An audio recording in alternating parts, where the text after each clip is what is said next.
Hey, I'm Sarah Smith, family doctor, clinical day advisor, and the chatting coach. Welcome back to Sustainable Clinical Medicine podcast, where we're going to be interviewing peers or world experts who can help us think about our clinical day in a way that is more sustainable and create time for our lives outside of medicine.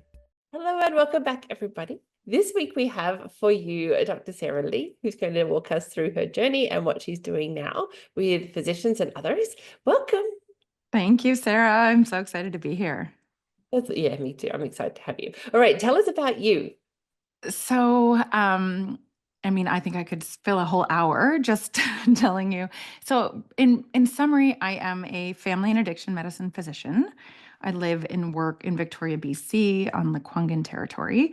I am a mom of three beautiful and rambunctious young boys, married to my best friend and fellow family physician. And I have been on quite a journey through medicine and have made lots of changes along the way and currently work just, sort of a quarter to a third time clinically. And then I do some leadership work and some coaching work as well. So that's me in a nutshell. Beautiful. Thank you for that. A good summary. All right. Tell us your journey through medicine. You have a burnout story in the middle there somewhere. I do. So kind of tell us a little bit about that. Yeah. Or So, about your journey. yeah. So, you know, to, I don't want to make a long story super short, but I, so I originally actually started my residency in obstetrics and gynecology. So not everyone knows that. But, I sort of, reflect back and think, in medical school, I think there's this hidden curriculum that we don't necessarily talk about. And I don't know what your experience in medical school was like, but most of our teaching was done by specialists and not a lot of teaching was done by family doctors. And so even though I was interested in family medicine, I was getting this recurrent message that, and I literally had a mentor say this to me, that I was too smart for family medicine. Mhm. And all my friends were going to specialties and it seemed sexy. So in CARMS, I applied for family and obs-gyne and then thought, no, I want to do obs-gyne. And so I only ranked and I matched to obs-gyne at UBC and did just over 2 years of obs-gyne and initially loved it. I was sort of married to my work, didn't think I was going to get married, have kids. And when I started dating my now husband at the end of my second year, and he had just finished family medicine residency, and he was, locuming part-time, going on surf trips, and I was still stuck at the hospital working 100-hour weeks. I thought, what am I doing? One of my girlfriends said, like, I love medicine, but I love life more. And I was like, oh, me too, actually. Um, and, the reason I had chosen obs-gyne was, I loved the variety and I loved providing maternity care. And I knew that I could do that in family medicine. So ultimately made the switch. So after 2.5 years, I did, what is that, 20 something months? I got 6 months credit, which is not a lot, and switched into family medicine. And then within my family medicine, so I had 18 months to do. I had two babies in there. So it took me 6 years to do my residency. So I started in 2010, didn't graduate until 2016, then locumed for a bit, had a third baby. And then in 2018 was when I sort of settled down into practice. And so no real burnout there, just lots of transitions. And then the burnout came later. That's interesting that you can have three babies in that short of time and be doing work and not have your burnout experience. So that's interesting in itself. So I you know. It's funny, hey? you Yeah. settle into this practice, which Mhm. you think, well, things get easier when you're in the one spot and you're doing your thing. What went wrong? Yeah, and it's funny, I totally felt that too. I was like, okay, so now I have a practice, so I'm not locuming around. I'm not like starting a new job every, few weeks. And I also started doing some addiction medicine at the same time, and I did a little bit of fellowship training, and extra training in addictions. And so I was doing a little bit of family practice. So I had initially my own practice and then started a practice share when I picked up more addiction medicine work. And I started to build the perinatal addiction medicine program here in Victoria. And so until I came along, people who are pregnant and newly postpartum using substances didn't have any specific dedicated medical supports. We had community programs, but no physicians. And and it's funny, this is a theme in medicine. If you don't have specific obstetric training or interest, everyone's terrified of pregnant patients, right? And so I started to build this service. And so I was doing all these different things and had three young children. My husband worked full time as a family doctor. And we, had nannies and childcare providers and turnover. And, everything was sort of humming along. And even into the pandemic, I was still sort of getting through. I wouldn't say I was thriving. But ultimately, what happened was one of my practice share partners had a really devastating family emergency, and she had to leave. And, it was like I had all these, plates spinning and someone else was helping me keep them up. And then all of a sudden that person was gone and things just came crashing down. I was working more. I was irritable. Whenever I was home with my kids, I was just, short with them and not being the person I wanted to be, and realized something had to change, or I was just going to completely burn out. And so I got a coach through the physician health program, which I think is available in most provinces. Is that right? Yeah. I don't know if it's available in most provinces in Canada, but it's certainly a really good resource when it's available. Yeah. Yeah. And I think it's pretty widely available. And so at the time, they supported coaching. Mhm. And so I had a coach, Cecile, is her name, Andreas. And she's a coach, mentor, now friend. And through coaching conversations and really difficult questions, I came to the realization that I was burnt out because I didn't really know. Mhm. We weren't talking a lot about burnout, what the symptoms were. I just thought I was like an angry, frustrated doctor. And realized that in order to, I say this expression, like I realized in order to stay in medicine, I had to quit part of medicine, right? And ultimately I decided to close my family practice. Mhm. Yeah. And Okay. that was really, like, really hard. Mm.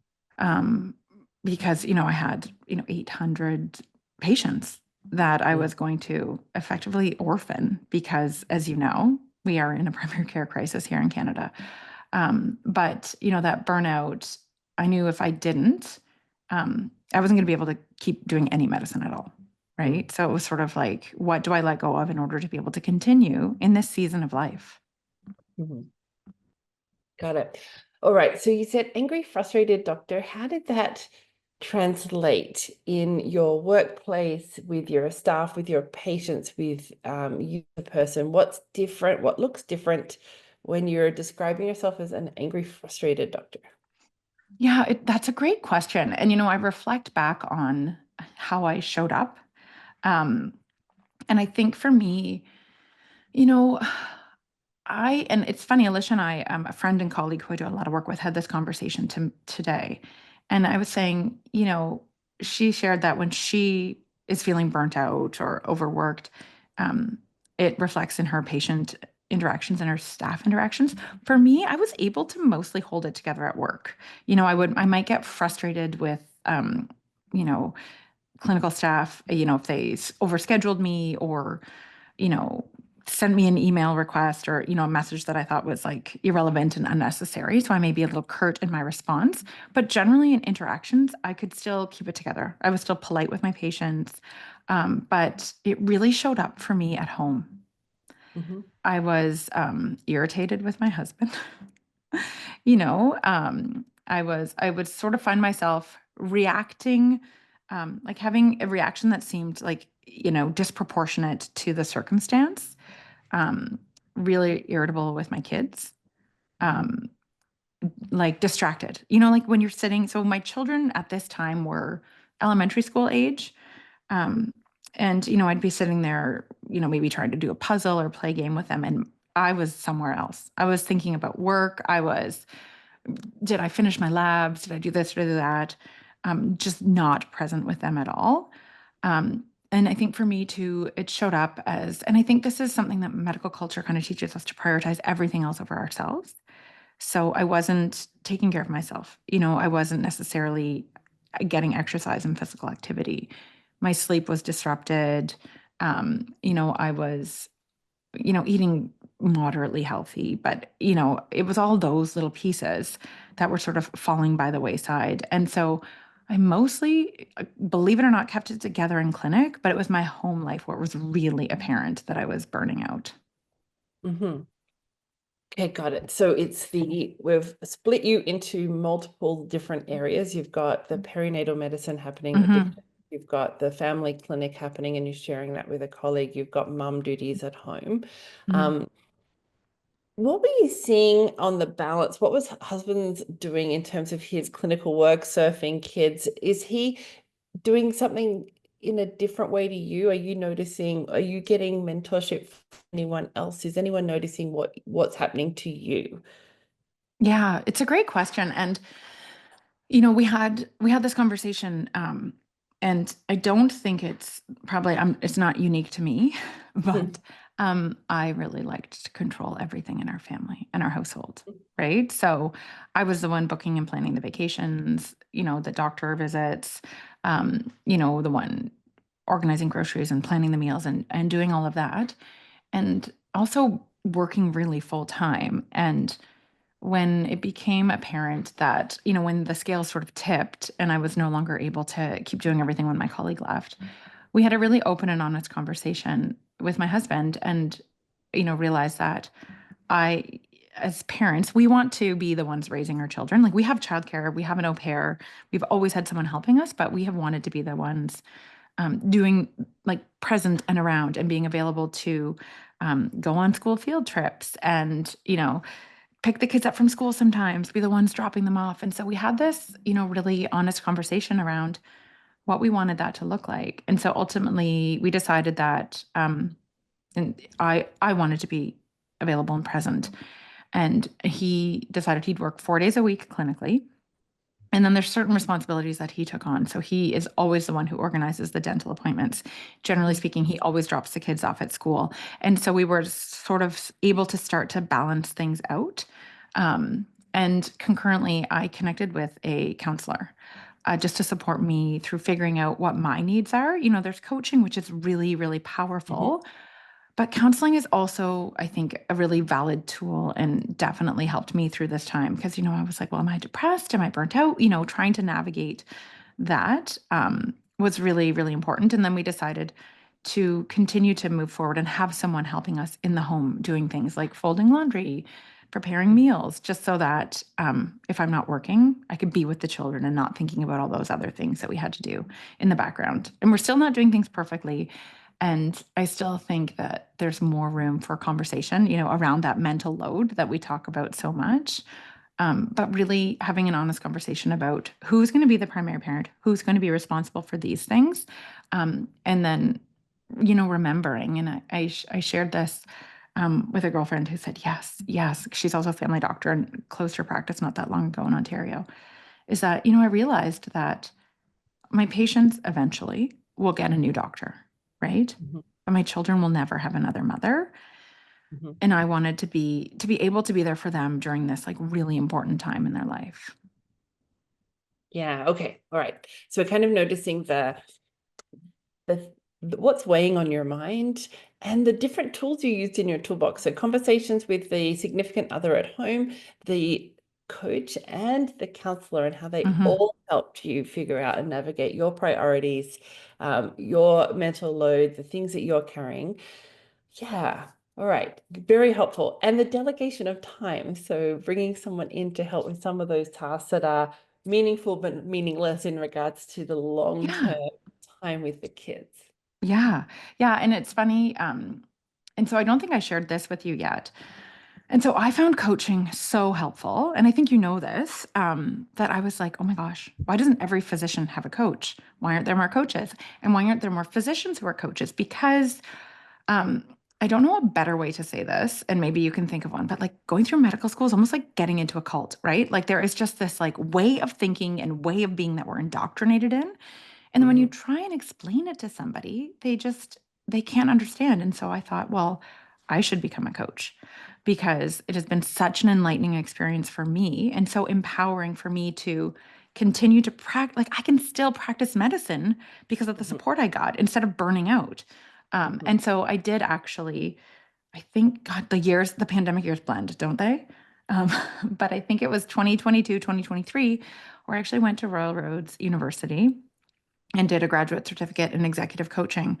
And, that experience in and of itself, and I know you've had coaching training as well, really helped me gain clarity around like, okay, you know what's important? It's important for me to understand my values so I can make decisions that are in line with my values, getting clarity around what my priorities are and like where I want to focus my time and energy in this time of life. And these things that can almost seem fluffy and like soft skills are actually so impactful when we're talking about having a sustainable career in medicine. Yeah. Yeah. I liken it to, and I have not done military training, but the ability to put off your personal needs Yeah. for another objective, whether Yeah. that's the patient in front of you, the end of the shift, but the delaying of exercise for years and years is not an uncommon Yeah. expectation of doctors in their field because of another motive that's driving them. And I think Yeah. this is what we have kind of removed from us. And then the ongoing desire to please because of the way that we're trained within the medical school system. Yeah. Yeah. And it's The funny. intolerance of, there's a risk tolerance, but there's an intolerance of failure in the Absolutely. area of patient care. Now, not in the area of like every aspect of, but in the area of don't be negligent, right? Yeah. Yeah. And we're really taught that and fortunately I've been able to unlearn some of this, but we're taught, to just like hustle, go at all costs, put yourself at the bottom of your list. Like patients come first, colleagues, the system, everything comes before you. And we're not really like it's not modeled for us how to care for ourselves in this complex system, how to, and something that has sort of been on my mind the last few years, and I haven't been talking about much, but like how to process the experiences that we go through in medicine, and something that we don't talk about at all is vicarious trauma. And I'm just like, why aren't we talking about this more? Like, yeah, I had a conversation with someone the other day, and she's like, well, I don't even know what vicarious trauma is. And so all these things that we have sort of internalized are going to come out in some way, shape, or form. Yeah.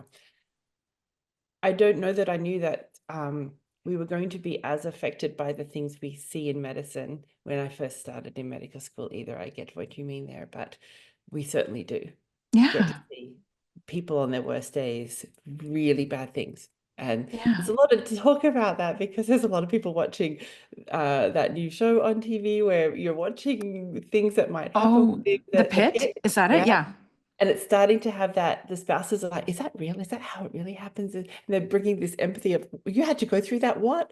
And so I am grateful for early in my career, I was working within the emergency department. We had a really great team who were very supportive of junior staff. We'd have M&M meetings, but we'd actually talk about cases that happened that were really hurtful because of the outcomes that happened and not looking and reflecting on anyone's particular performance. It wasn't a place to be punished. It was a place to share stories and vulnerability. And the specialists, our 9 senior physicians would come in and they'd be vulnerable with us. That was Ugh, really hard. I haven't slept well since then. Here's the yeah. post-mortem for us to be able to now dissect what happened. And it wasn't anything we could have done differently, guys, but that was hurtful. And seeing that modeled way back and not realizing how important that was to be able to survive in the emergency critical care arena. Having these really senior, been doing it forever guys say, oof, that was hard. Or good job, team, even when it didn't go well. Thank you for participating and thank you for being here.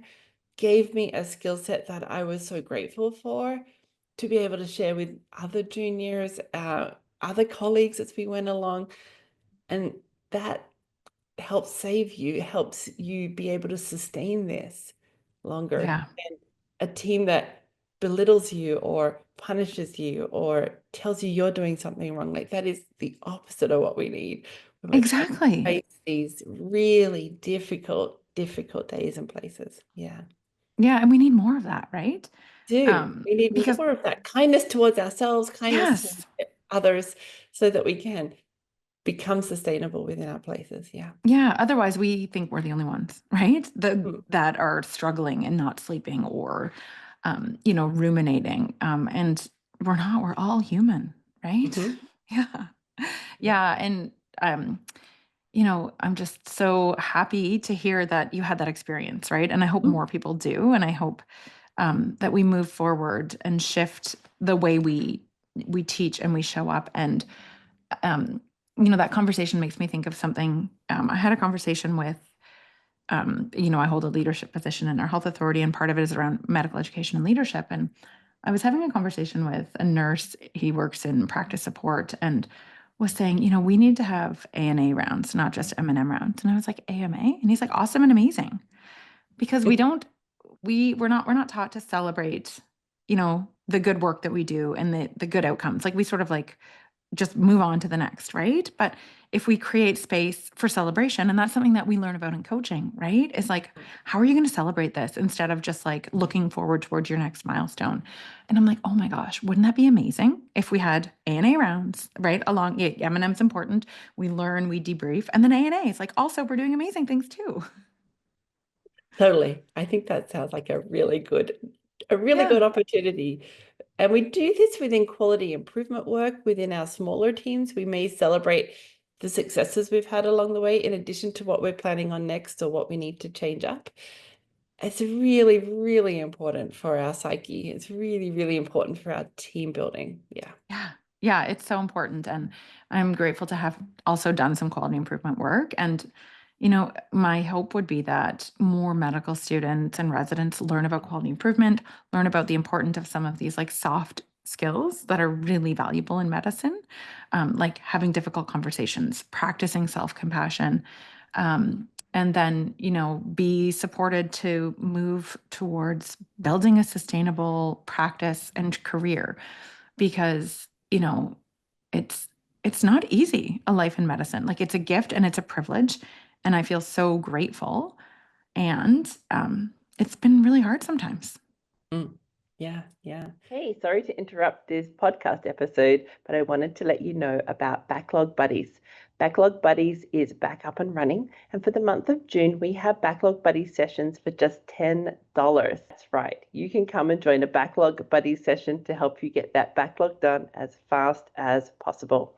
Every time you join a Backlog Buddies session in June, you go in the draw to win a year's supply of Backlog Buddies sessions. I look forward to seeing you there. Tell us about the building of a program and how you did, or if you were to reflect back how you didn't, build it in a way that was sustainable for the characters playing that out for you Yeah. as the doctor and the team around you. The program, the like perinatal eviction Perinatal, program. yeah. Yeah. That was, it's interesting. And I reflect back on this sometimes, because definitely I was and am still moving towards like getting out of hustle culture, but I think about, so when I started to build this program, it was 2017, 2018. And so I was pregnant and then had my third baby. And so I remember like going to meetings with like a 3-week old, which is like, we're just like as physicians, we're like, yeah, that's normal. Um, and really doing a lot of advocacy, right? As you know, in our healthcare system, and I don't think this is unique to British Columbia or Canada, but women tend to be marginalized to a degree. We know this is evidenced in the research, right? Women are not small men, and a lot of the funding goes towards males research. And so women are marginalized. And then we know people with, mental health are marginalized, and then substance use. So you add all those together, and this is a really marginalized population. And so it took a lot of advocacy and support. And so I was really fortunate to have a few medical leaders who also believed that this was important work. And I was building this program as the toxic drug crisis was being declared. So for those listening, if they're most people are probably aware of this if you're a Canadian listener, but since the late 20 teens, we have had a real crisis with number of hundreds of young people dying of overdoses from a toxic drug supply, and so more funding was able to go towards this work. So I think I was fortunate at that time, but figuring out how to build a program and make it sustainable was a challenge. And the reason being is that it's such a unique area of practice that there's only a few of us that do it. Mhm. And, and I think one of the, sort of the tipping points when I, really burnt out it was the spring of, I think, 2022. I'm getting and so there were three of us doing perinatal addictions. So initially it was fee for service. So I think most listening will know, but I'll explain. So fee for service means that you get paid per patient encounter. So you're not getting paid for your charting. You're not getting paid if patients don't show up.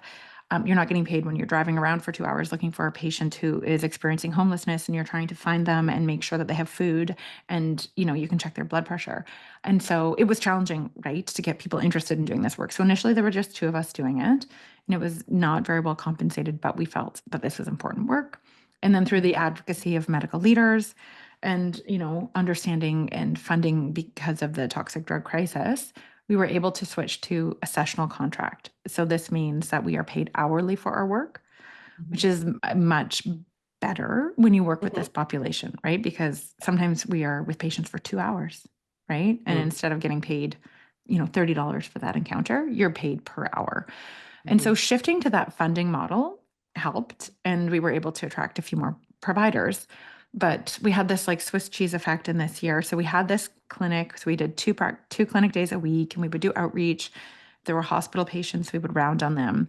And so there were three of us, and we would work 1 week on at a time. And it worked really well until my practice share partner, who had to leave, was also one of those providers. So we were down to two. And then literally like a couple days later, the other physician was like, I'm sorry, I'm moving off the island. I have to close my practice. I cannot continue. So then it was just me, right? So I was still doing my practice. I was doing some inpatient addictions. And then I was doing this perinatal service. And so, when you have such a unique area of practice, you can't do it alone. So I think that's the biggest challenge, is making sure that learners are aware of the importance of this work and that we bring learners into this environment so that people are interested in training and doing this work when they finish and they become staff. And so right now we're still, we have 3 to 6 providers depending on the season, because we're all female and I'm now done having children, but we're all childbearing age. So people keep going off on maternity leaves, which is amazing. But at least there's 3 of us now, because I was the only one doing that service for almost 6 months. And doing this type of medicine is hard, right? It's that vicarious trauma, like witnessing, scary things and hearing stories about trauma that people have experienced is as impactful as, experiencing trauma yourself. So it's, it's been a learning journey for sure, setting up that program. Yeah. It sounds like the type of population where the physician's a small part in the care team of this person and individual. Is that Yes. something that you're able to negotiate as well within this program? Yeah, and I think, you nailed it on the head, so to speak, in terms of this type of work. And we were really fortunate in that our community, and so this isn't very common, I think, across the country and definitely in BC. I know there's only a few programs like this, but we have a program here. It's called Her Way Home. And it is co-funded through our health authority and some other sort of not-for-profit foundations, where we actually have a team that works with this group. And so originally, this program has been around before we started in 2018. I think it started early 2010s, and it consists of initially it was. We call them case managers. So most of them are potentially social work trained. And so they help, get food to individuals, drive them to appointments, fill out treatment applications. And then they had family doctors that would do drop-in primary care. And then as the drug crisis unfolded, and there was more of a need for physicians, we were able to embed ourselves in that service. And then we hired a nurse, which is amazing, because now we have a nurse, we have a physician, we have the case managers, and together we do this work, because as you know, in family medicine in particular, a lot of what people need isn't something that I can provide as a doctor, right? I can provide a prescription, I can do limited counseling, but people need food, they need housing, they need, you know, applications for treatment and, you know, disability and all these things. And so being able to work in a team really is what makes this work sustainable. Mm-hmm. Yeah. Yeah. There's only so much of you, which is what we saw. There's only so much of you that could go Yeah. around. And if you get to the end of that, then you start to become frustrated and angry and irritable and want to kind of just pack it all in and go back to surfing and time off. Yeah. Yeah, exactly. Sell the house. We'll just we'll just So the house retire will and go back live to on the locoming. beach. That sounded easier. Right? And sometimes it does sound easier. Yeah.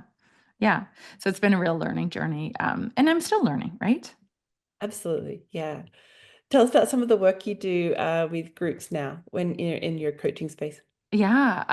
So I'm still figuring out, you know, how I like supporting. And so I've done some one-on-one coaching. And so that just looks like, you know, having, you know, physician clients who connect with me and we talk about all sorts of things like, you know, figuring out where they want to go in medicine if they're feeling burnt out, what kind of changes they might want to make in their practice. That looks like finding, you know, balance or integration if you are, you know, feeling completely burnt out, but you can't, you know, a lot of people don't have the option of stepping back from clinical practice. I have a Mhm. partner who works full time, but lots of female physicians, and I primarily support female identifying physicians, are the sole income earners, right? Mhm. So, you know, supporting those people to figure out, okay, how can I continue to work and sustain myself, right? And so having those conversations. And the thing I love about coaching is I'm not telling people what to do. I'm not giving advice. Because I don't necessarily like getting advice, but I am helping you come up with your own solutions. And that's way more powerful and impactful. So I do some one-on-one sessions. I've done one group coaching, and I'm hopefully going to do some more group coaching programs where you bring a group of physicians together and support them. And that is just my favorite because you have this opportunity to build community, and people are like, "Oh, I'm not the only one," right? And Mhm. share ideas and experiences, and so that was beautiful. And then some retreats. Yeah, I've done a couple of retreats where, you know, and now we're going to do it in Australia someday, right? Um, We would love that. Yes, we're going to yeah, collaborate here. yeah. But, you know, just holding space for female identifying physicians to actually step away and, you know, like carve out that time. And it's about connection, it's about rest and renewal, and it's about learning and building skills so that you can go back to your life and feel more ease, right? Feel more flow, feel less burnout, less drain, and hopefully continue to practice medicine for years to come. Because many of us love medicine. We Mhm. just might not like how it feels to be practicing medicine, but I think that there's an opportunity for change for everyone. Mm, got it. Yeah, love that. All Yeah. right. Where can people find you if they're looking to connect? So I am a few places. Often you can find me on Instagram at dr.sarah.lee, Lea.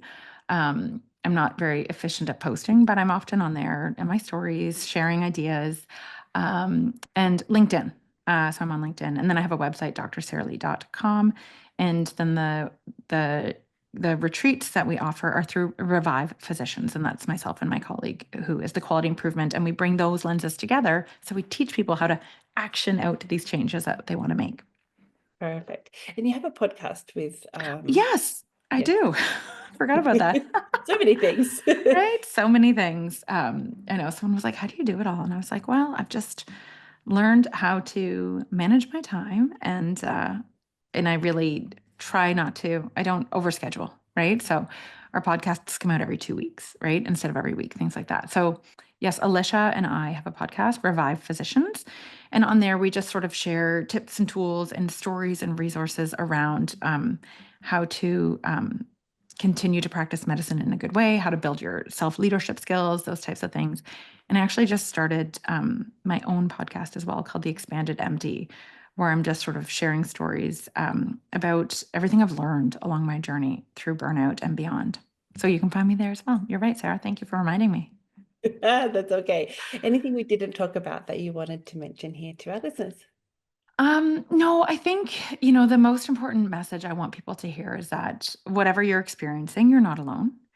And like Sarah said, I think the way forward in sustainable medicine is showing up authentically and vulnerably. And if you don't feel supported, reach out. Someone is available that will make you feel seen and heard and supported. And Sarah and I both may not be your answer, but we can help support you. So if you're hearing this and you're feeling, really called to reach for support, reach out to us, right? And if we can't support you, we can point you in the direction that can. But I really believe that medicine is a sustainable career and that none of us need to burn out. And I think there are so many tools available to us, and it's just finding the right ones that work for you.